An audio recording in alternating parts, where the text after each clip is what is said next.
Self-forgiveness becomes its own initiation when you finally see how much of yourself you abandoned, trying to be loved by someone who was never truly capable of meeting you. That is a brutal realization, not just because of what they did, but because of what you tolerated, what you explained away, what you minimized, what your body knew before your mind was ready to admit it. There is a specific kind of grief that comes when you realize you are not loved the way you thought you were. You were managed, handled, studied, mirrored, kept in confusion by someone wearing the costume of a good man. And that costume is what makes it so disorienting, because covert narcissists rarely arrive looking dangerous. Not at all. They often arrive looking wounded, soft-spoken, sensitive, misunderstood, gentle, reflective, capable of emotional depth. They know how to wear humility like a disguise. They know how to perform goodness without embodying goodness. And that is what makes this archetype so difficult to detect. A lot of people still imagine narcissism as loud, obvious, arrogant, grandiose, attention-seeking, and yes, that exists. But covert narcissism is often much quieter and insidious. It hides behind passivity, victimhood, emotional fragility, moral superiority, withheld resentment, subtle manipulation, unspoken entitlement, a kind of emotional hollowness dressed up as sensitivity. This is the man who wants credit for being such a nice guy. The man who seems patient, thoughtful, self-sacrificing, and emotionally safe. Until you have needs, until you set boundaries and enforce them, until you stop over-functioning, until you stop feeding the image he has of himself. Then the mask starts slipping. And what you begin to see is that the niceness was never the same thing as kindness. Niceness is often performance. Kindness has substance. Niceness wants to be seen, acknowledged, recognized, praised. Kindness is real even when no one is watching. Niceness is often transactional. Kindness does not silently keep score. Niceness avoids direct conflict so it can preserve an image. Kindness is honest enough to have uncomfortable conversations. Niceness can be manipulative. Kindness has integrity. That is one of the hardest lessons for people to learn after narcissistic abuse, especially when the narcissist was covert. You were not dealing with a good man who had a few blind spots. You were dealing with someone whose whole identity may have been organized around appearing good while lacking the depth, accountability, reciprocity, and inner substance that real love requires. And when you finally see that, the next layer of pain often turns inward.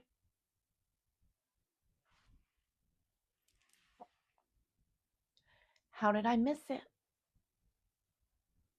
How did I fall for that?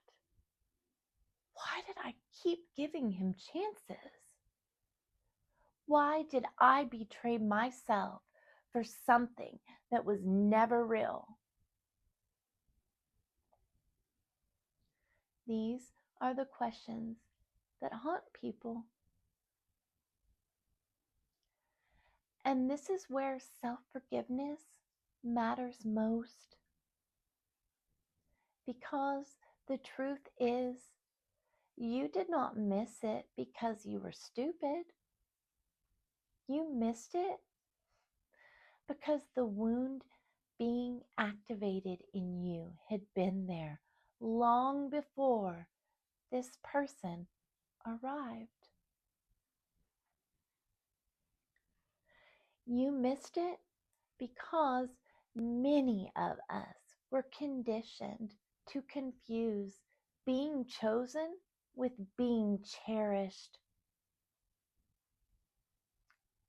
You missed it because many of us were trained in childhood to override our discomfort in order to maintain connection.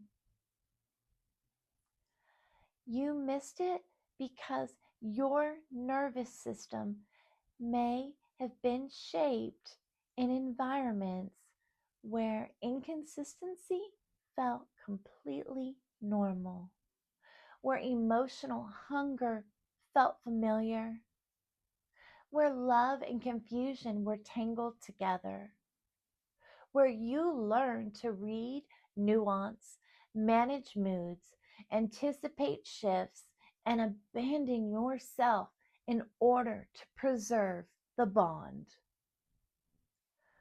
That is not stupidity. That is adaptation. And adaptation can look a lot like devotion until it starts destroying you. A covert narcissist often hooks people through emotional ambiguity.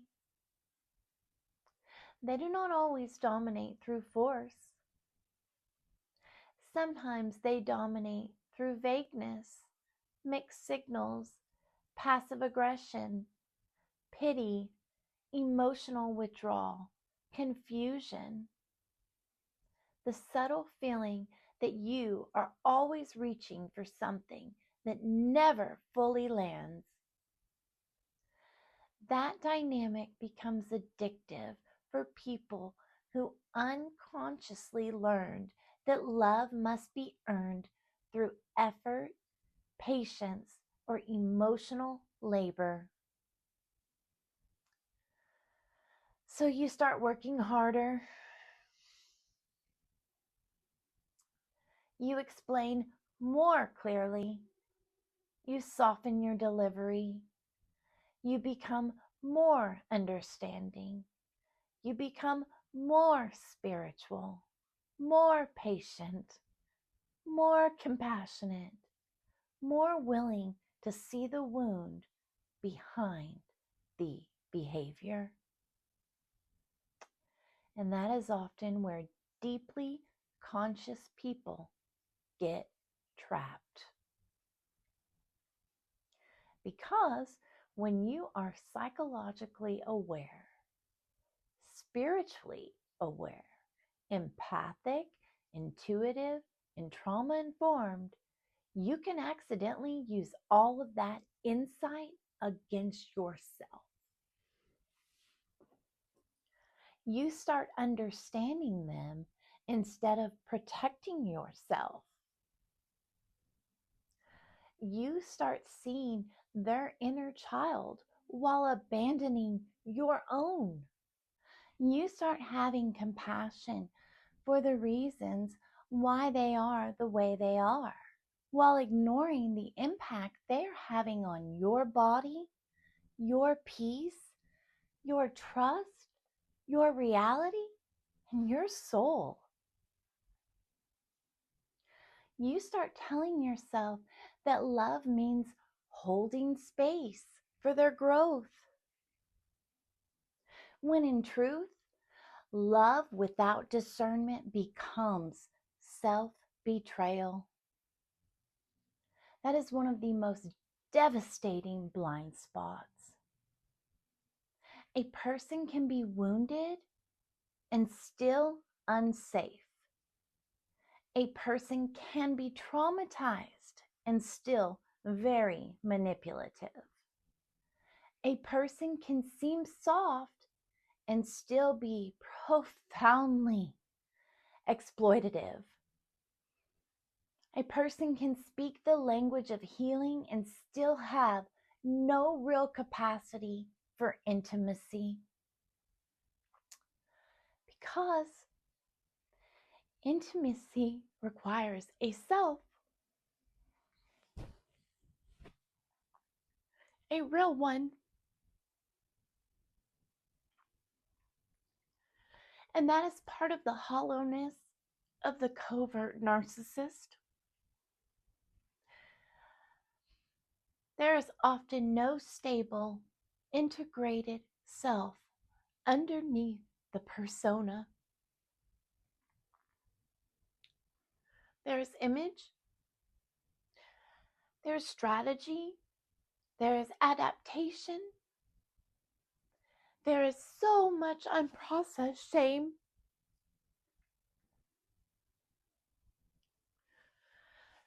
There is entitlement, there is envy, there is resentment, there is compulsive need to control perception, but there is often very little inner substance. That is why so many people leave these relationships saying the same thing. It all felt strangely empty. Even when there were good moments, even when there were sweet words, even when there were future promises, even when there was affection, poetry, gifts, because something in it was never solid. It did not nourish. It did not deepen. It did not safely hold. It did not truly see you. It fed on your energy, your hope, your empathy, your willingness, and your depth. But it did not truly meet you there. That is the hollowness. And people often feel ashamed for not seeing it sooner, because covert narcissists do not usually reveal themselves in one dramatic moment. They reveal themselves slowly through patterns. Slowly through patterns. The lack of real accountability, the strange emotional shallowness, the inability to repair, the subtle childish punishments, the victim stance, the quiet blame shifting, the fragility when confronted, the chronic sense that everything somehow becomes about them. the exhaustion you feel trying to reach a person who never actually arrives. There's no one in there. And the nice guy persona makes it even more confusing because it is built to disarm you. The nice guy mask is often deeply calculated, whether consciously or unconsciously. It is calculated. It says, I am safe. I am not like the others. I am gentle. I am one of the good ones. I am misunderstood. I have been hurt too. I would never intentionally harm someone. No. Complete BS. And because the image is so polished, you begin doubting your own perception when the energy underneath it feels completely off. This is where people get trapped in cognitive dissonance. Your body feels the disconnect. Your intuition catches the subtle coldness. You pick up on the smirk. Your nervous system notices all the inconsistencies. But the persona is so convincing that your mind starts arguing with your own perception. He seems so nice. He says all the right things. He looks sincere. Maybe I'm projecting. Maybe I'm too guarded. Maybe it's just my trauma lens. Maybe I'm being unfair. Maybe I need to heal more. Maybe I'm the problem. That is how the blind spots deepen. Not because there were no signals, but because the signals contradicted the performance. And many people have been trained to trust appearances over embodied truth. That is why healing has to include learning how to trust the body again. Not just the story, not just the words, not just the spiritual language, not just what looks good on paper. No, the body. Does your body relax around them? Or does it brace? Constantly wondering, what's going to happen this time? What has he done now? Do you feel more like yourself with them or less? Do you feel clearer after time together or more confused? Do they respond well to truth or only to admiration? Do they take accountability or do they collapse into defensiveness, self-pity, silence, reversal, or blame? Do they make you feel emotionally safe or emotionally responsible? That matters. And I want to say something here that a lot of people need to hear. Missing a covert narcissist mask is not proof that you lack intuition. Sometimes your intuition was there from the beginning, but your conditioning, your programming, it was louder. Sometimes your body knew, but the part of you that had survived by self-abandonment kept overriding the signal. Sometimes you caught the inconsistency early, but you were taught to second guess yourself, to give the benefit of the doubt, to be gracious, to be understanding, to be patient, to not make waves, to not leave too soon, to not seem cold, to not seem impossible to love. And those old survival codes, they can bury your discernment under layers of guilt and shame. So no, this is not just about forgiving yourself for missing it. No. This is about forgiving yourself for the years you survived by leaving yourself.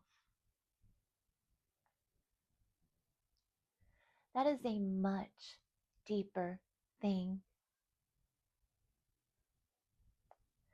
Self-forgiveness is not pretending it did not hurt. It is not bypassing your grief. It is not saying everything happens for a reason in some kind of shallow spiritual way. Self-forgiveness is telling the truth. I see where I abandoned myself. I see where I overrode my own knowing. I see where I begged for crumbs because I had been trained to call it love. I see where I tried to be chosen instead of asking whether I was even safe. I see where I confused being needed with being valued. I see where I thought understanding someone was the same as being in a healthy relationship with them. And I am not going to keep punishing myself for what I had not yet fully healed. That is self-forgiveness. It is an act of reclamation. It is an act of coming home to yourself. Now, I also want to speak to why this type of person often seems to appear after a spiritual awakening. A lot of people get confused by this. They think, I've awakened. I've done so much healing. Why would someone like this come into my life now? Because spiritual awakening does not instantly remove relational patterning. Awakening can expand your consciousness while unresolved attachment wounds are still very active. You may become more intuitive, more spiritually open, more connected to truth, more connected to energy, more aware of manipulation, in the collective and still have old places in your relational field that need to be exposed through lived experience. An awakening often pulls hidden material to the surface. It does not just fill you with light, it reveals distortion. It reveals where you are still vulnerable to fantasy, where you still idealize, where you still collapse boundaries in the name of compassion,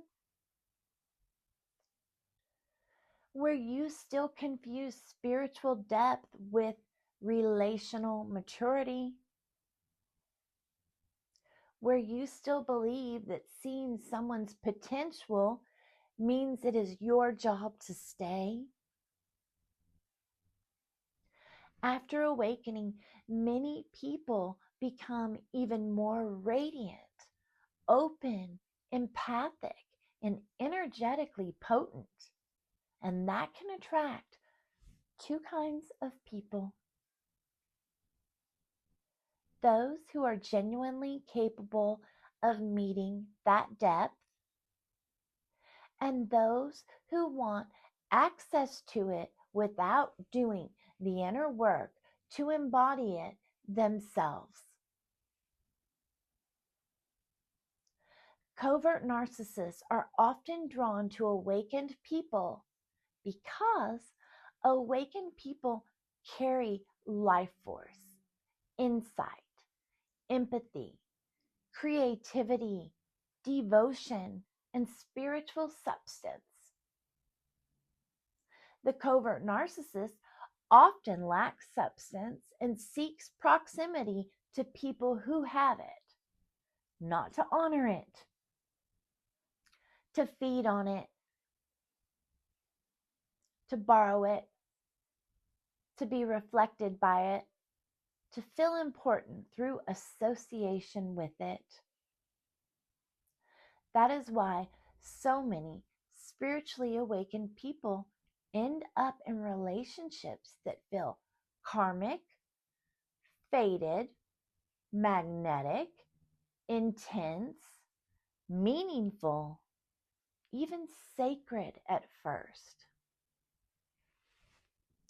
Because the lesson is not always in the fantasy. Sometimes the lesson is in seeing exactly where you still hand your power to a person wearing a beautiful mask. And once you see it, your healing deepens, because then the work is no longer just spiritual awakening. It becomes embodied discernment. It becomes nervous system truth, relational sobriety, energetic boundaries, the end of confusing chemistry with alignment, the end of confusing spiritual language with integrity, the end of trying to rescue depth out of someone who is fundamentally unavailable. So, what do you do differently going forward? First, stop making potential the basis of your attachment. Potential is not partnership. Intentions are not integrity. Words are not character. Insight is not embodiment. Watch what is consistent. Watch how someone handles your boundaries. Watch how someone handles your no. Watch how they respond to truth that inconveniences them. Watch whether they can repair without self-centering. Watch whether their kindness remains intact when they are disappointed, frustrated, jealous, corrected, or not getting what they want. That is where character is revealed. Second, stop overriding the body in favor of the story. Your body will often register emptiness, manipulation, resentment, or emotional unavailability long before your mind can articulate it. Learn to pause. Learn to feel. Learn to notice what happens in your system around certain people. Confusion is not a small thing. Exhaustion is not a small thing. Repeated dysregulation is not a small thing. The feeling that you have to earn warmth is not a small thing. Third, stop giving endless grace to people who have not earned that. Grace is beautiful,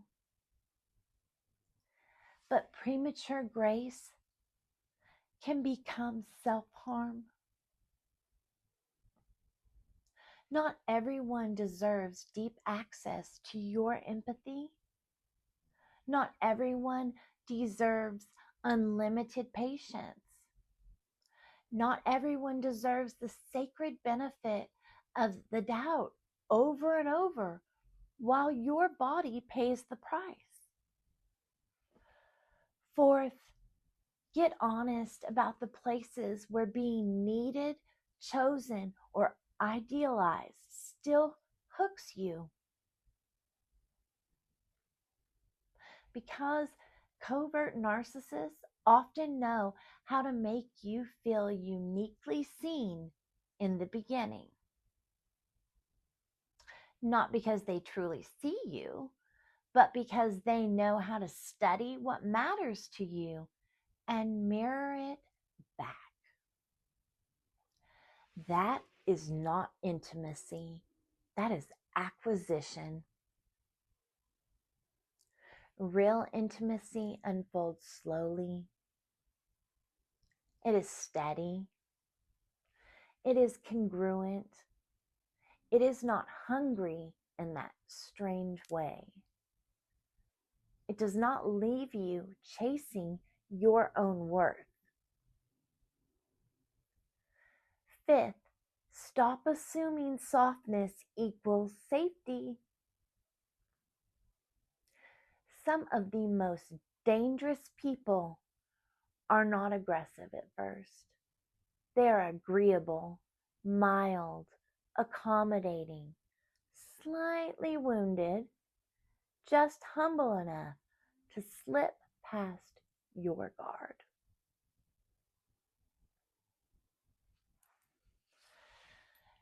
Discernment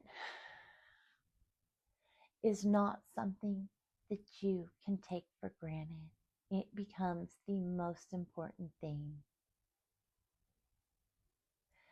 Thank you so much for being here.